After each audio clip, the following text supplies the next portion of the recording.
Hey guys, this is Jaden Robinson with the Blue Collar Future Podcast. I am here with Max Strong. We just connected on Instagram not too long ago and really loving his content. Max, how's it doing? How's it going? Oh, how you Yeah, doing, sir? good, good. It's another day we're blessed with. Absolutely, man. Yeah, yeah. So Max, I've seen a little bit of what you do, and I really like the content you're putting out for health and fitness and um, in the blue collar world because it's not talked about much. But tell us a little bit about yourself. It's hardly ever talked about in the blue collar Oh, world. dude, never. And so, as me, like I've been involved with the blue collar industry for like the last 25 years. I grew up in it. And I was always involved with sports, right? But at a very young age, I got in trouble at a very young age, at age 17. I went off to prison my first time at the age of 17. And what I learned at a very young age that whenever you go into an adult prison as a young adult, um, fitness becomes a huge part of your lifestyle, right? Or you become the prey. And so I learned a lot about fitness very, very quickly. It was definitely a crash course. And so what I learned also is that men respect other men who not only take care of themselves because they see that they have a strong work ethic, but they also have discipline and structure in their lives as well. And I noticed at a very young age, and it doesn't mean I applied it throughout the rest of my life, but I did recognize that at a very young age, as well as men respect other men who are jacked, Yep. who are lean. And Yep. in this type of industry, you'll get ran slap over if somebody thinks of you as being prey. It doesn't matter if it's your competition. It doesn't matter if it's a former employee. It doesn't matter if it's your boss or a coworker. If somebody smells blood in this industry, they're coming after you, man. And and what I've noticed over the last 3 years since I began to adopt fitness into this blue collar realm of social media, right, is that I'm starting to see a transformation among the community that I began to develop, in which men are coming to me and they're like, dude, ever since I began to apply fitness into my life, people are starting to respect me more. I'm starting to get more business. I feel more confident about myself. I've got more self-esteem. I look good naked, you know, Yeah. and these are huge things that men are battling with, and so I decided to actually turn it into a business Mm. about 4 months ago. And it was very difficult to get off the ground, but within this last, I'd say, 6 weeks, I've begun to develop a process and a system, and it's really starting to take off. And right now we've got 23 clients, and I say we because it's not just myself. We have a team that work together to make this thing happen. And ultimately, our mission is to raise the values and the standards of blue collar men across this nation, Mm. because to be honest with you, man, we're looked down upon. We're not respected in the realm of all the industries. I believe that aside from fast food workers, we're probably number two, you know? Yep. And I believe a lot of it has to do with our lifestyles Yep. and what society has placed on us as a stigma as being alcoholics, drug users, unintelligent, only able to work with our hands and not with our minds. And so, what I've begun to develop is a program in which we don't just focus on training and nutrition, but we also develop qualities, skills that make us more valuable. And whatever those skills are, you got to pick those. I can only make suggestions, and then we will dial in whatever it is, whatever type of content you need to be absorbing on a daily basis, reading material, courses that are free that you can find on YouTube. There's just so many resources out there that we're not even aware of because we work all day with our hands, Mm. you know? Yep. And so I'm just honored and privileged to be able to have this opportunity. And Jaden, I mean, I appreciate you reaching out, dude, and asking me to be a part of this. I'm Yep. excited, man. I'm really Yeah. excited. Yeah. Yeah. Well, dude, it's been, that's a big reason why I started this podcast too, is a lot of things I noticed that just aren't quite, they're stigmas or stereotypes about being in construction that really don't serve anybody and they just hurt people. And it makes people in construction think they're lesser than other people. And it creates this type of person that's bitter towards everything else. And you see all these people that are, they talk down on everybody about their jobs, and like it all starts here where it seems like people, because of the push to college, it's the trades are looked down on because no education is required, 100%. Yeah, you can go straight into any field with zero OJT, no on the job training, no educate. Man, I was a high school dropout. Actually, I take that back. I learned from the School of Hard Knocks, right? And interesting enough, I got 3 trades when I was in prison, and I became Microsoft certified wellness instructor, yoga instructor. I don't wear that one as a badge of honor, yoga instructor, right? But real quick, getting back to the stigmatization though of what society has placed on the blue collar man, and what's crazy is that you can actually impugn a virtue upon a person at a very young age, and they will adopt that mindset, and eventually they'll become that person, right? And a lot of these guys wear it as a badge of honor, right? To be the big guy. Well, dude, you're not big, bro. You're fat and obese, right? And you think that it's a badge of honor. It's not. You carry your weight well for 15 years, and then you croak and die of a heart attack and leave your family behind now. That wasn't cool. And then the whole idea that like wearing it as a badge of honor to be able to work 14, 16-hour days, right? For what? To continue doing it for the next 25, 30 years, and not putting any money back because you invested it all. You didn't invest it. You spent it all in tires, upgrades, suspension, speakers, toys, because we were never taught about investing. We were never taught about real estate. We were never taught about any of this stuff because they don't want to teach us. Huh? We are essentially a moving part inside of their consumer plot, dude, essentially, and it's essentially we have to reprogram what it means to be a blue collar man if we want to see any change. I remember just driving down the road, not even 30 minutes ago on the way back to the house, and they were doing underground utilities. There was 3 guys, right, feeding the underground utilities out, right? And, 2 of those guys were grossly overweight, right? They were the ones that were sitting on their knees with their hands on their hips. And the guy that looked like he was halfway in shape was the one that was actually on the ground with his hands in the hole, pulling on stuff. The other guys were out of breath, dude. Yeah. And they were merely on their knees, But and that's we get the stigmatization because of what people see, And so in order to change the way that people view tradesmen and blue collar guys, first you got to do is change the physical image, what they see first, right? And if the first thing they see is a bunch of jack dudes who look like they're taking care of themselves, come on. They're going to see strong work ethic, discipline now, structure, and the ability to come up with some type of goal and achieve it. That has to do with betterment and health versus as soon as we get off, we're going to kick up to the store and pick up a 12-pack of beer or a bottle. Yeah, it's crazy. Well, it's so normalized starting your drinking right when you show up on the job, but especially when you're on your way home, pick up a 12-pack and pound that night and then show up to work. Oh man, I'm hungover, feel like crap. And then that becomes a badge of honor. It's crazy. How can you be proud of the fact that you feel like crap because you drank a 12-pack of beer the night before?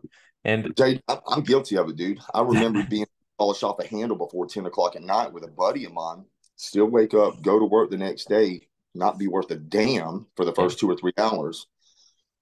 And then come lunchtime, we went up to the store to go smash a couple quarts, right? Yeah. Get back on the job and we're like, woohoo, let's go run it, And then it's a vicious cycle, and it's crazy, man.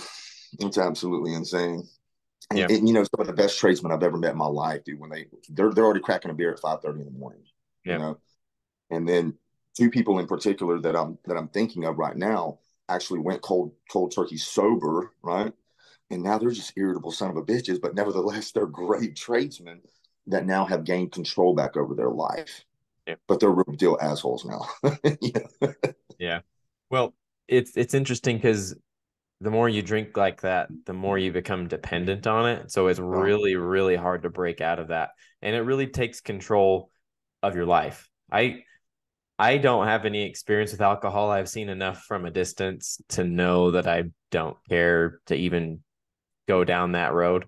And it's just people get sucked in and they don't even know. They don't even know what it's causing in their life. They don't know how much it's actually affecting them throughout their day because they're in it. And as soon as they quit, it's like, life changing, you know? But like you said, you used a great term earlier, and that is normalized it, right? Yeah. It becomes a part of your lifestyle, right? And so you almost feel like you're going against the grain by not drinking. And it starts at a very young age. For most of us, it started in high school. Some of us, it started in middle school. I know for me, I know I had my first drink when I was in middle school, and I was taking it from my dad, you know. And, one of the cool things in high school was like, who can take the most shots without puking all over everybody? I'm playing, I'm definitely competing in that game. But then, as you get older, you start to realize that it affects not only your lifestyle, but your bank account, your relationships. If you have children, it affects everything around you. And now you are starting to feel that regret, that shame, right? Mm. And now it's like, how do you deal with that? All right. Well, you know how difficult it's going to be to try to quit alcohol because you may have already made one or two attempts. I know any person who drinks on a regular basis has woke up the next morning and said, I'll never do that again. Yeah. And they did. We go right back to it, even though we tell ourselves we're never going to. And so every time you make a half-ass attempt at not doing something and you don't follow through with that, you lose trust in yourself. It's just like with anybody else. If somebody tells you they're going to do something and they don't do it, Yeah. if they don't do it enough times, you're not going to trust what they say. Well, it's the same thing with yourself. You ain't no different. Yeah. And so it's a psychological trick, but you can reverse that also Mm. by, stacking up. I know it's watered down, stacking wins right now, right? And people have it so watered down. They say that if you make your bed, you don't hit the snooze alarm and you brush your teeth before you're supposed to be at work, that's a win. That's not a win. That's a Yeah. task that a 3-year-old can do, right? Yeah. That's not a win. And so I don't like the fact that, society has normalized and watered down what it means to win in life, right? Mm. Those aren't wins, dude. But when you stop drinking, right, that's a huge win, dude. Because you look around in society, and the average human being in this country right here, I would say, are either social drinkers or everyday drinkers of some sort, Yeah. right? At least the people that I'm familiar with, right? And so if you go against that, go against what societal norms are, man, that's a win, dude. Yeah. Because you're no longer an ordinary person, you're extraordinary, right? And I don't want to be an average. Yeah. Fuck yeah, dude. Average ain't in my book anymore. That's not even in my dictionary. Yeah. I mean, if you, yeah, Yeah. Well, people will get like that, and really the excuse becomes they're doing it just because everybody else does it.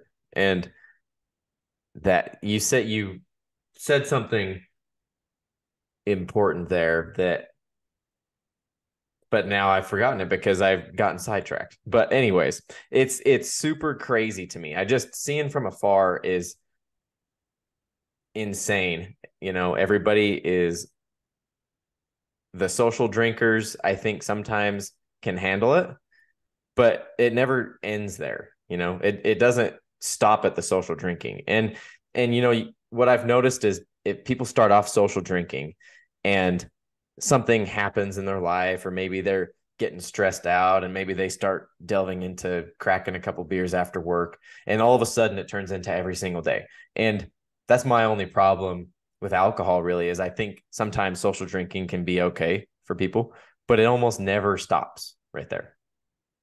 yeah. Well, for one, it's a chemical reaction that occurs within the body and in the brain, right? And to some, including myself, I consider it to have a good time because your inhibitions go out the door. So now you're loose lip, you start talking shit. Mm-hmm. Everybody starts talking, laughing, having a good time.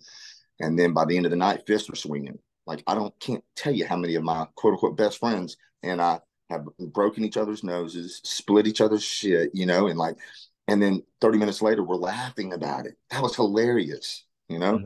when instead we could have been planning on how we're going to secure a better future for ourselves. Yeah. Instead, we're out going around in the front yard like some straight up cavemen, dude, Looking back at it, that's not the kind of leader that I want to be Yeah. for my family, for the men that I want to lead on to become, successful guys in the blue collar industries or in life in general, It's So, it's interesting you mentioned that they don't teach people, like a lot of people that are in the trades don't know much about other things.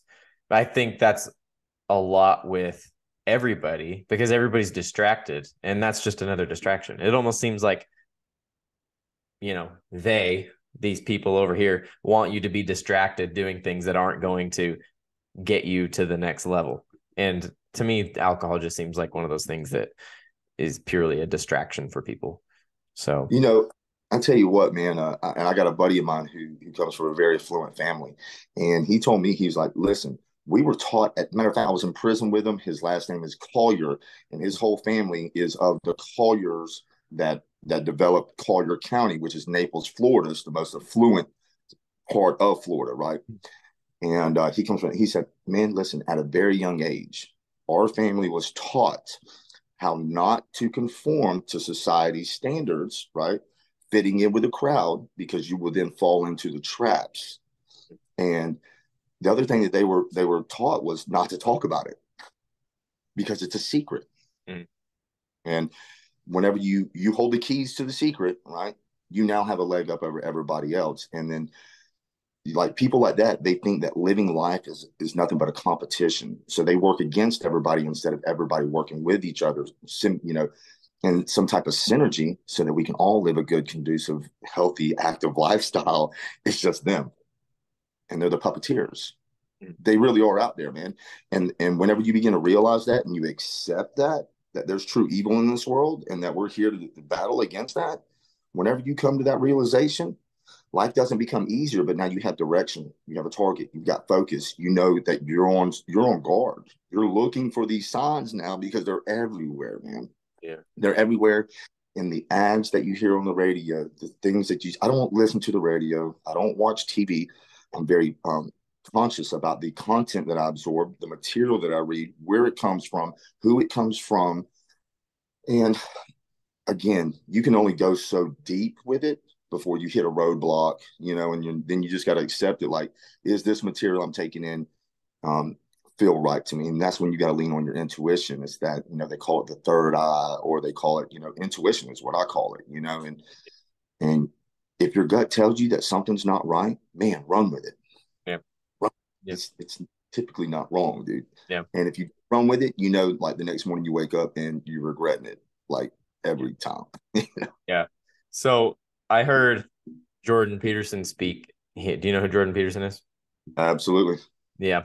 I heard him speak here in Utah just recently. That was awesome. But he said something there that kind of goes along those lines. And it was, God is the spirit that calls you to adventure. And he was talking about it from the frame of your conscience. And when you hear this voice telling you to do something, which people talk about as their conscience, it's you're hearing what you should be doing. And every time you don't do it, you're missing out on something that could be, exponentially better for your life. And I love that because it goes right into play with God is the spirit that calls you to adventure. Every time you hear something that your gut's telling you to do, you should follow it, and it'll lead you to something better than you are at right now.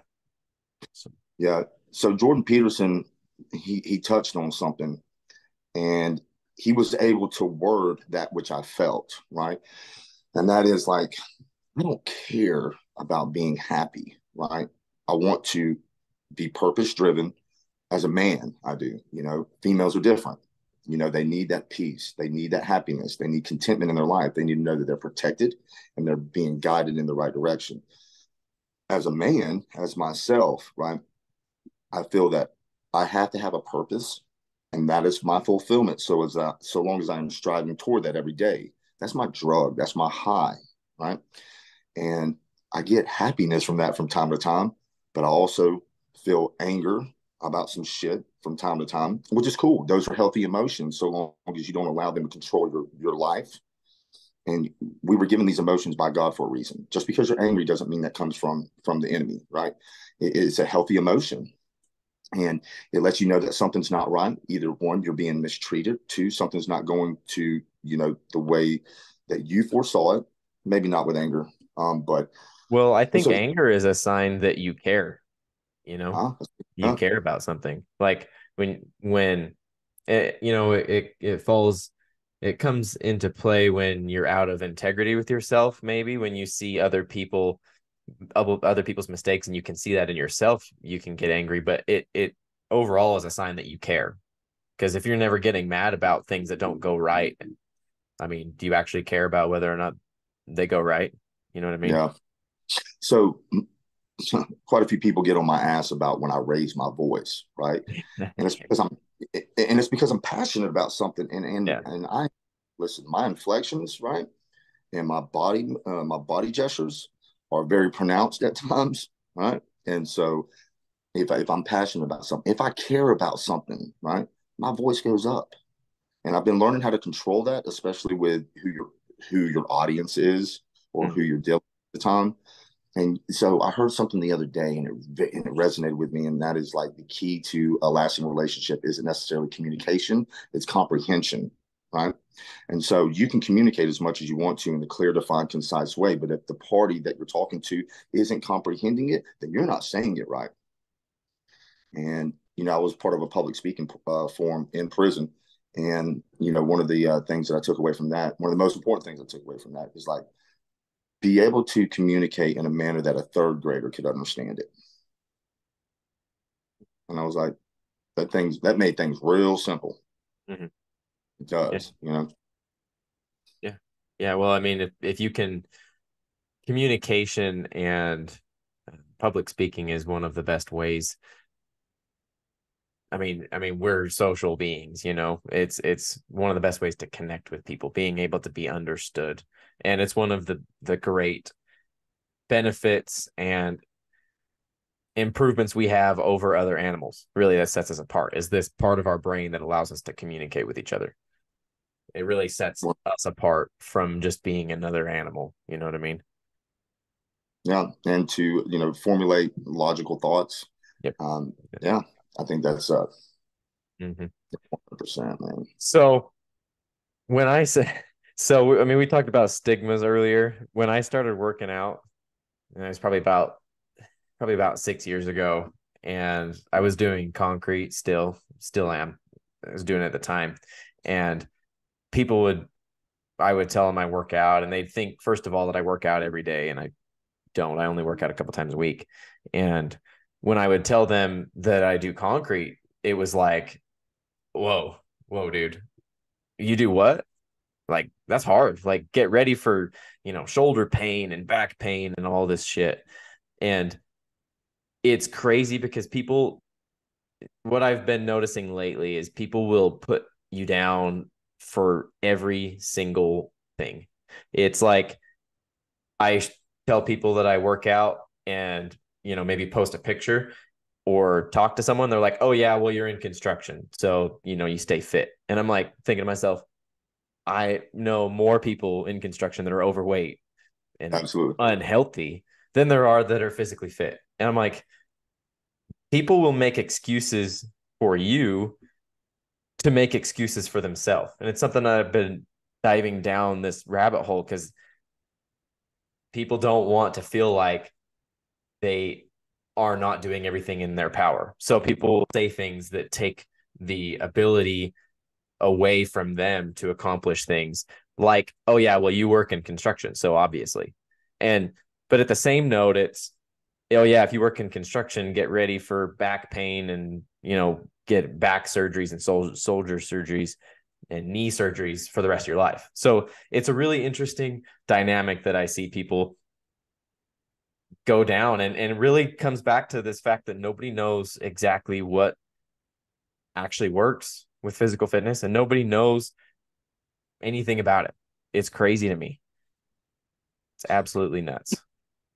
So some of the craziest things that I was running into as being a blue collar guy on the job every single day and using that as content to pitch for online fitness for blue collar guys. Mm-hmm. So I do my pitch, right? Typically, like some of my best videos is where I have my shirt popped off, I got my meal prep in my hand, and Yep. I'm wearing my sombrero.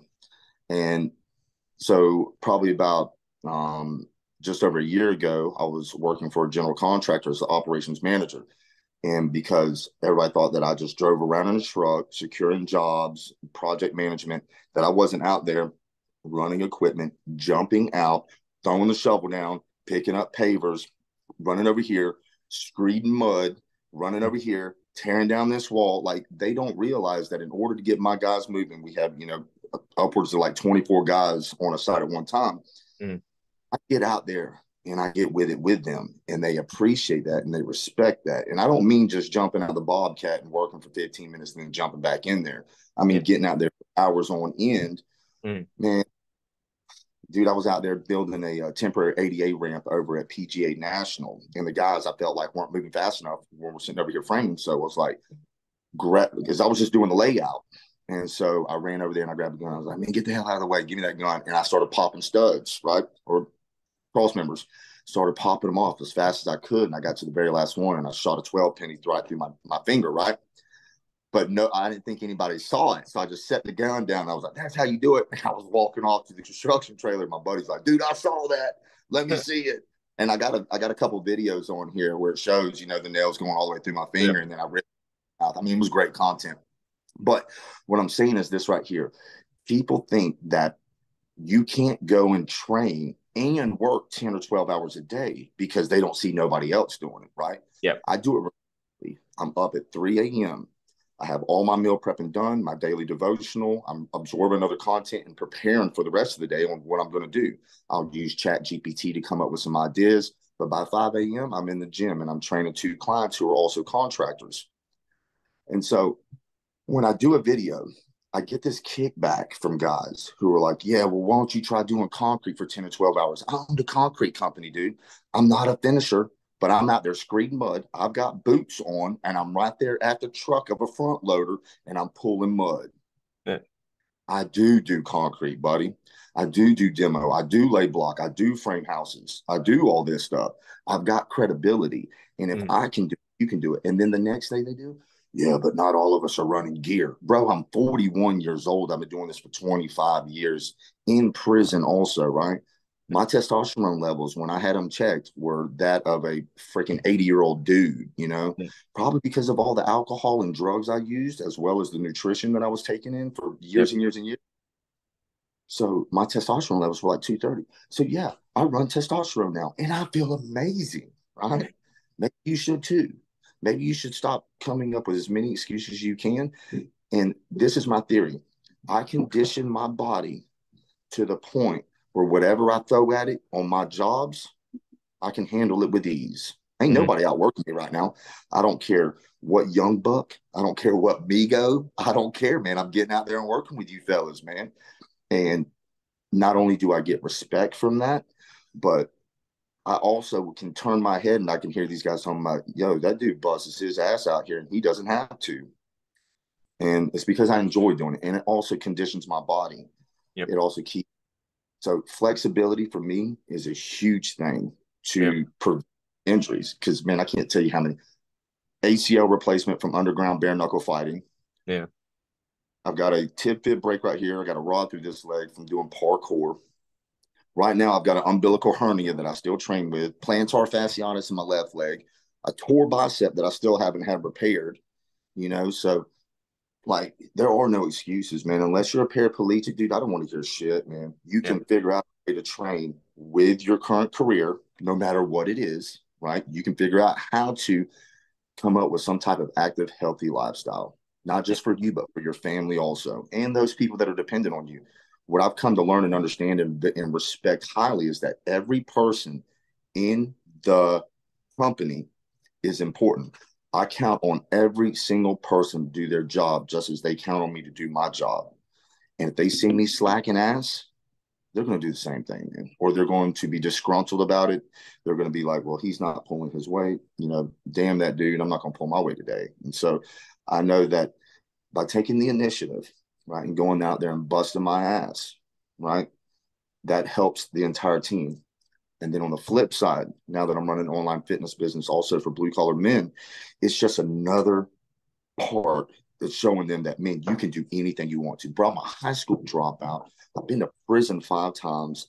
I don't have a high school education. Dude, if you've got the determination, the drive, and the ability to find or create and develop resources, dude, you can do anything, bro. Straight up. Well, it's that mindset, that idea that you can do everything that really pushes people to win. But there's a lot of people that just do self-degradation over and over and over in order to justify their own Yeah. shortcomings. So that's really what I've been noticing is it's like anytime you say anything about an achievement, somebody's got some sort of chirp online about, well, if you had done this, or Yeah. if you had this condition over here, you wouldn't be able to do that. And it's like, what do you mean? I mean, I don't want to live like saying things that take away my ability to win and succeed. I don't want to live taking away the power in my life to make changes. And people love to do that. People love to do that and say that. It's crazy. Because Yeah. it's easier to blame on a condition than it is on yourself. I heard something today, and I think Wes Watson said it right, in that there's kind of like two states to a person, right? That's that really, really, he's big on vibrations and energies and frequencies, right? And there's that low vibration, that low frequency, that low state that everybody knows that they have. And then you've got that high vibration, that high energy, and that high state that everybody has. And we've been in all of them, right? But it seems as though it's easier to associate yourself with that low state, right? That limits you, right? So that's that self-limiting beliefs that you have because you don't feel like you can achieve something because this is what you have like not normalized, but you have accepted as it being where you're poor at. When if you remember that you have been up here before and you begin to adopt that as that's your par, that's who I am, and then you begin to take the scales, right, and you move them, right. So that low par right here, yeah, we've all been there, okay, but that's not who you are. Who you are today is this motherfucker right here, right? Because I've been that guy before and I know I'm capable of doing that. So adopt that type of mindset, like, yeah, I can do this because I've done it before. And once you get to that, you're going to see that you will be able to increase that scale even more. And then it's just like, it's almost like flipping a switch sometimes. Like you can literally flip your switch. And a lot of times it has to do, get the hell out of your environment, Mm-hmm. right? If you're cooped up in the house and you're depressed, that's a warning sign that you're not where you're supposed to be at, right? So remove yourself from that environment. Go step outside, go take your shoes off, go run around in the grass and let the vitamin D of the sun come blasting in your eyeballs, right? It's crazy how that shit works, man. But it's thermodynamics. It's like there's real deal universal laws, man, and that they're real. But Yeah. because you can't see them, it's almost like you don't want to accept it because you want to go off to how you're feeling and your emotions. And fuck your feelings, dude. Get Yeah. over it. And Yeah. if you want the feelings to change, you have to make a physical change first Yeah. because it's difficult to do it just mentally. So what I've come to understand and learn is that they say you have to make a conscious decision, right? You have to change your mindset first. Man, to be honest with you, if you would just take your ass outside and go pick something up heavy and go move it a couple times, right? Even though you don't want to, yeah, it was a conscious decision. It was a conscious effort, but you weren't all motivated to do it. Fuck, no, I don't want to go do this. But you Mm-hmm. realize after you got done doing it, you're like, I feel better. Okay, cool. That was a physical change, right? There's chemicals that are being released, endorphins, dopamines, like those are real. And so if you want to change your mental state, go change your physical state. Shit works, man. It really does. Yeah. Yeah. Well, that's that people don't understand how much your physical state and your physical body affect your mental state. So when you're, on the alcohol, overweight, unhealthy, get feeling like crap all the time. And that affects your mind bad. And Hell, you get to a place where you're depressed and anxious and all that. And what do? More alcohol. yeah. It solves everything. It's a temporary fix over your lasting problem because you're not active. And people will like to say, their job, their manual labor job is active enough for them so they get enough movement. And I say no. And a lot of people don't like that. A lot of people don't like the fact that it's like, yeah, I'm out here busting my ass all day. Why would I go train? And I'm like, because you're not pushing yourself farther and farther if all you're doing is going to work. And either way, the more you're out doing stuff physically, the better you're going to feel. So I see it like this right here.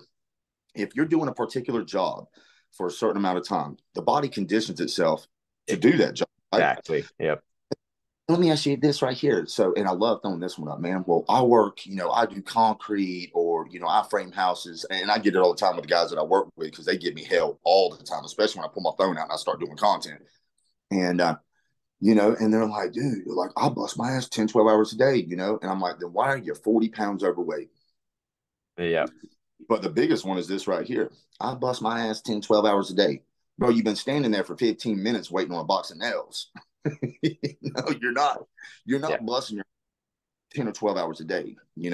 Granted, there's some guys out there that are really humping and really getting it.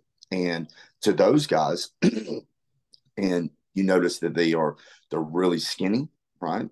And they're not taking in enough nutrition, right? And they're like, but they're hardcore dudes, bro. And they get it and they work their asses off and they feel as though that's enough. But what they don't understand is that whenever you begin to train after work and you begin to bring in this extra 1,500, 2,000 calories a day on top of the bullshit you've already been eating that's healthy, nutritious, and calorie dense with nutrients, man, that job that was busting your ass, it's not as hard as it once was now, huh? Mm. Because now you've learned the mechanics, right, of what it takes to actually do that job. And now you're able to put more power into it so it becomes less effort because you've learned mechanics, like how you leverage certain weights and fulcrums. But now that you've got more muscle, it becomes less effort. And wow, you're not as tired now. What's cool about working out first thing in the morning? I remember when I didn't work out first thing in the morning, I'd go in the evenings and try to work out. I would be dragging ass into the gym and I would still get in there, right? And I would notice that after I got done working out, I felt better than whenever I did when I was going in. Yep. And so that's when I learned, dude, you become more energetic with the workout. It's crazy. Yep. And it's like, there's another universal law somewhere that I don't know the exact term for, but it's that whenever you bring the body into more work, you become more energetic. Yep. And it's insane. It's just like these guys that live a sedentary lifestyle, whenever they get home from work, right? They're like, well, I'm tired all the time. I just want to kick my feet up, pop a top, blow one to the face and hang out. Well, yeah, but what would happen if you didn't pop that top and you came home and picked up a kettlebell and you showed your family, your son, your daughter, or whoever it is at the house with you, what it means to be a real man? Yeah. Right? You come train now, out in the yard, no shirt on, no shoes on, swinging a kettlebell around. And guess what? You feel a lot better than when you did pop the top, sitting your fat ass on a couch somewhere. You really do, man. Yep. Your body acclimates to the work and the stress that you put towards it. So I notice this a lot where people go work in construction and in the first year, they might be overweight when they start, they lose weight, and then they slowly start to kind of put it back on. And it's because, like exactly what you said, you get used to it. It's like when people go run as a workout and they only run, you lose weight at first, but your body starts to get used to it. Your heart and your lungs start to get used to the stress that you've been putting on them. And then you start gaining weight back again because it's too hard to do a constant push, a constant improvement like every single time. Yeah. Yeah, it's really hard. And that's the same at work. It's hard to have a measurable improvement at work to where you're pushing yourself this much harder every single day. So because of that, your body will get used to it and it's not as hard anymore, except for when that happens, it actually is just miserable because your body's just barely there. You're used to it. So you have barely enough energy to do the work, to do the job. And then especially if you go home and you're used to sitting on the couch, as soon as you get home, you're going to get tired. And that's just how it's going to be because your body knows, okay, it's time to sit down and it's time to be sleep. It's time to rest. Yeah. It's part of a clock, right? Yeah. Yep. And it becomes habitual. What they call a circadian rhythm, right? Yeah. Like the body is supposed to go to sleep based upon the habits that you've created. Well, you've got a circadian rhythm with your lifestyle as well. Yeah. And so like Man, I kid you not, like I'd probably say like within the last month, I haven't been getting much sleep, 4 or 5 hours a night, because I'm grinding at night, doing this online fitness, creating programs, checking in with clients, and I catch hell for it, because I'll create content saying, man, I've only had like 4 hours of sleep, but here we are, we're still in the gym, and people are like, you need proper rest, or you're gonna kill yourself and stuff. And I'm like, you'll never know your limits until you exceed them. I came up with that one in prison, right? And when I end up, I'm not saying that I'm going to continue doing this until I fall ill, but I'm going to continue doing this until I get to a place where I can fall back. And right now it's grind time.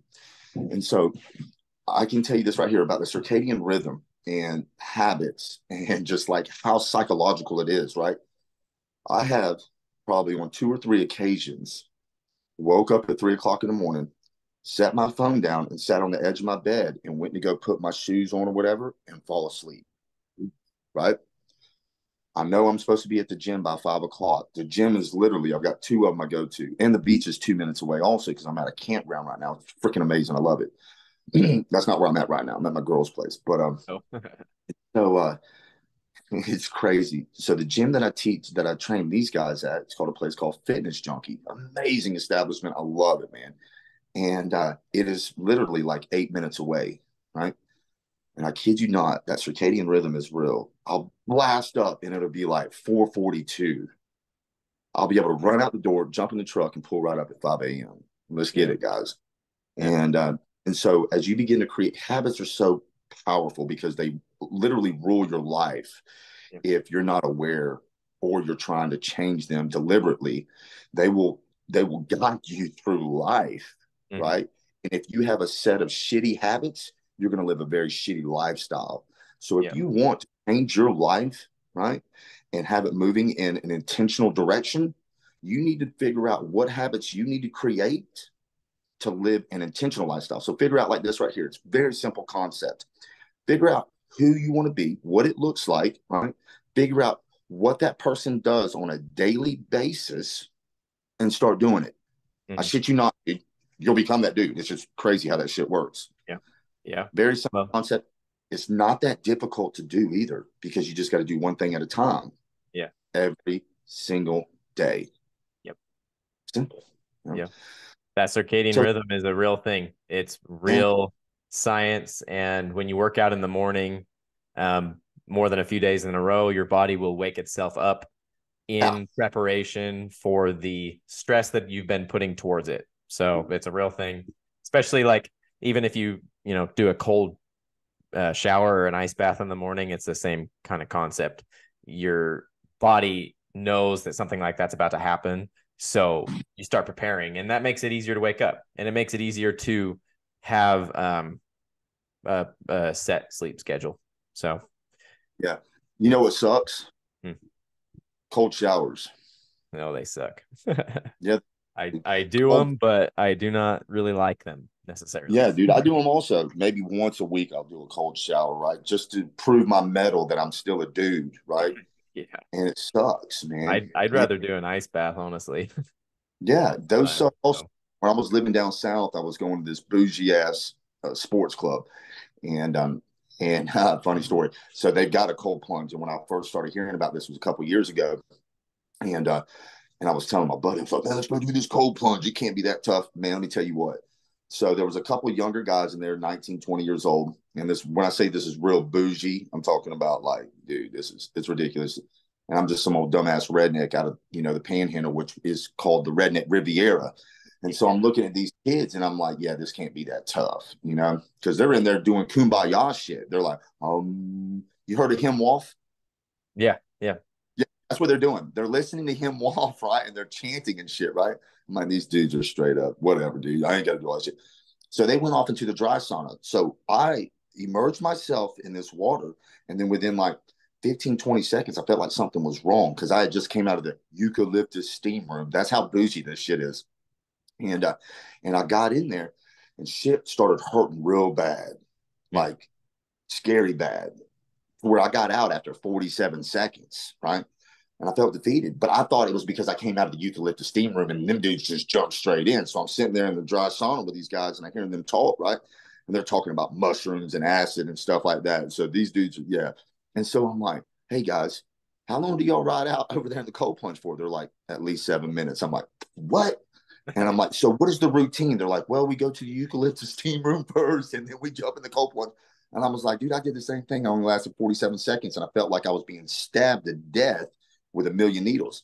And they're like, oh, pussy. And so I was like, then they informed me, they said, listen, after about 2 minutes, your body becomes numb, right? And you're experiencing that pain, and that's a good pain, right? And I'm like, all right, cool.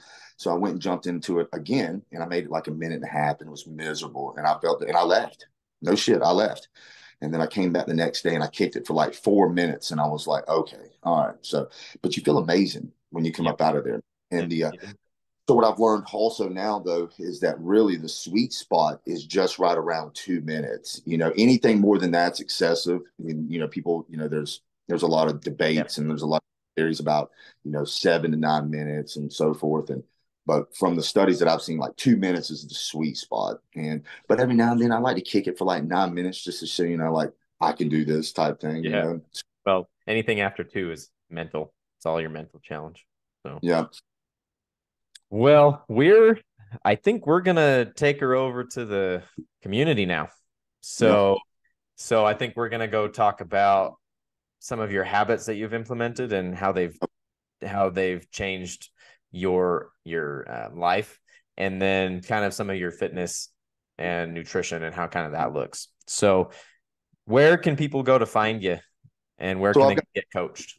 Yeah, you can go to Facebook, Instagram, or TikTok, all underneath the handle Max Strong Performance.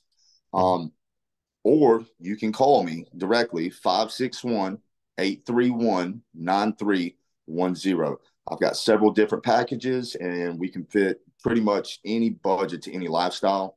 And I can tell you this, it's more than just training and nutrition. It's a complete revamp of lifestyle. And if you have a vision of who you want to become, we can make that happen for you, and we can guide you in that direction. Yeah. Well, awesome. Awesome, Max. Thanks for coming on. And we're going to go over to the community. So, Yep. anyway.